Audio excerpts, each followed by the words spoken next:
by Eleanor Roosevelt head coach Brendan O'Connell. Welcome to the show, sir. Thanks for having me. No problem.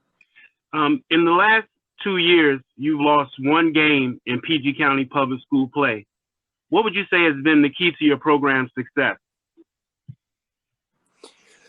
We've had a good run the last couple of years. I just think, it starts with, obviously, we've had some talented players.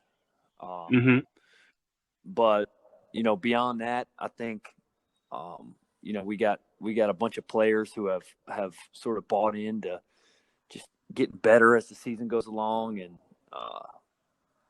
we've improved a lot. And, even though we have only lost that one game to a PG County team, we've been in a bunch of close games. And we've just, we've managed to come out on top.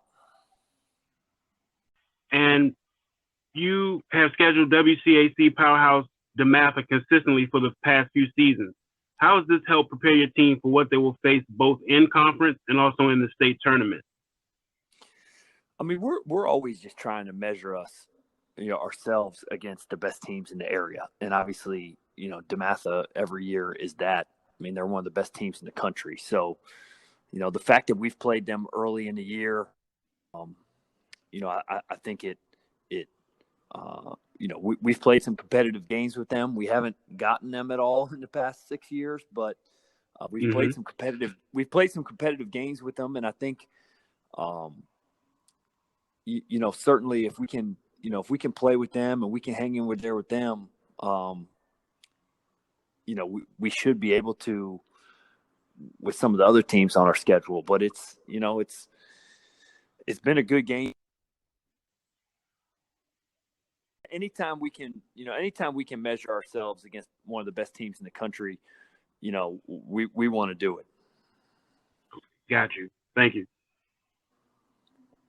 You have a championship game against Oxon Hill this Wednesday.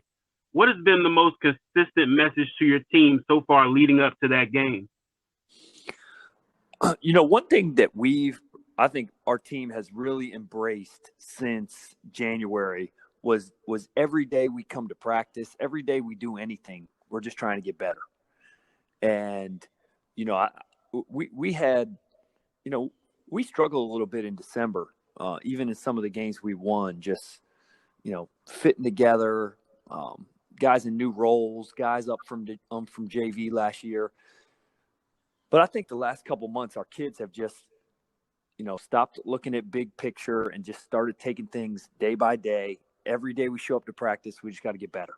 Every day, every game we've had, we've tried to improve on little things. So I think going into that game this week, I hope we take the same approach that, obviously we're playing for a PG County championship, but it's a great chance to get better against another really good team that hopefully will help us the next week in the playoffs. Got it.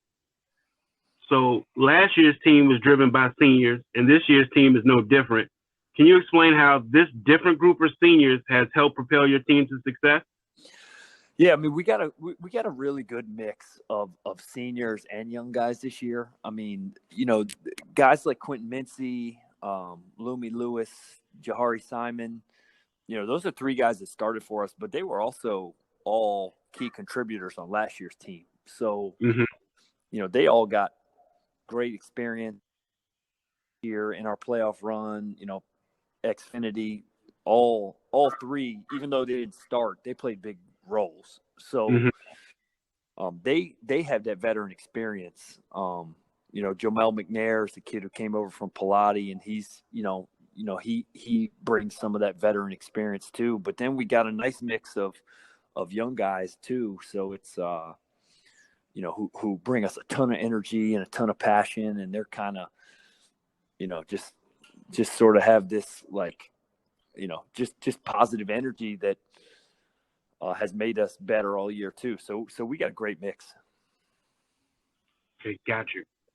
Right. So your program won the 4A state championship last season, and I know it's too early to speak on the state tournament with the championship game to go, but take us back to last season and kind of let us know what were your thoughts and preparation going into the state tournament, and what were your thoughts after winning it? Well, I mean, we knew we had a really good year last year going into the playoffs. We had a great regular season. We only lost to Matha locally. So I think there was a good amount of pressure going into that state tournament, unlike some of the other teams we faced before. But man, it was amazing the way our guys just, you know, our guys last year just totally locked in game by game, didn't look ahead, and it was a heck of a run we went on last. We couldn't have finished it any better. Mm-hmm. And after that, were you kind of like forward thinking about the next season, what you had coming back? What were kind of some of the things you wanted to improve on? I mean, well, luckily we've been lucky enough the last few years of Roosevelt that we've had a good group of seniors, but we got good underclassmen. We have a great JV program. So the thing that's been cool is that there's even though we knew we were losing the whole starting lineup, like we also knew we were bringing back some key guys. Like I said, Jahari and Lumi and Q have played varsity since their sophomore year. So that's guys with 3 years of varsity experience now going into this playoff run that I hope will help them, will help us for sure.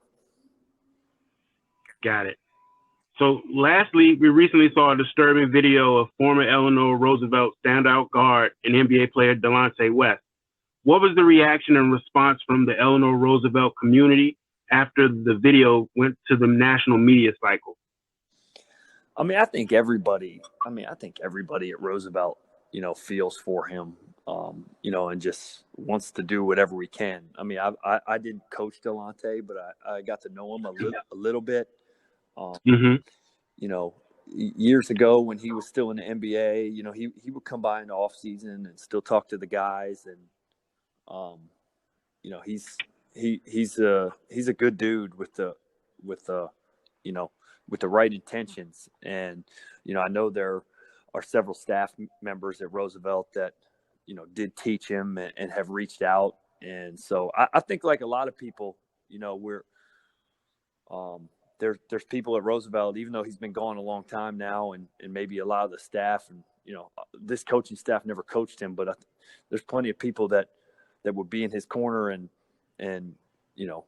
are ready to help if he wants it.